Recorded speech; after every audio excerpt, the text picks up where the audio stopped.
उपमुख्यमंत्री एकनाथ शिंदेंच्या हेलिकॉप्टरला वादळी वाऱ्याचा फटका. जुहू एअरपोर्टवरती हेलिकॉप्टरचे इमर्जन्सी लँडिंग.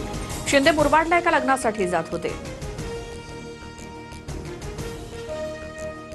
कल्याण डोंबिवलीसह ठाण्याच्या वातावरणात अचानक बदल. सर्वत्र सोसाट्याचा वारा आणि धुळीचं साम्राज्य. प्रवाशांसह नागरिकांची तारांबळ. कल्याण डोंबिवलीमध्ये जोरदार सोसाट्याचा वारा. अनेक घरांवरचे पत्रे उडून रस्त्यावर तर काही ठिकाणी झाडं कोसळल्याच्या घटना. ठाण्याच्या वांगणीमध्येही घरावरचे पत्रे उडाले. राज्यातील अनेक जिल्ह्यांना आज अवकाळी पावसाचा तडाखा. नाशिक, नंदुरबार, अकोला, अमरावती, वाशिममध्ये तसंच बीडमध्ये पावसाच्या सरी. उकाड्यापासून नागरिकांना दिलासा. बुलढाण्यात पावसामुळे थांबलेल्या दुचाकींना एसटी बसची धडक. अपघातात तब्बल 10 ते 12 दुचाकींचं मोठ्या प्रमाणात नुकसान. सुदैवानं कोणतीही जीवितहानी नाही.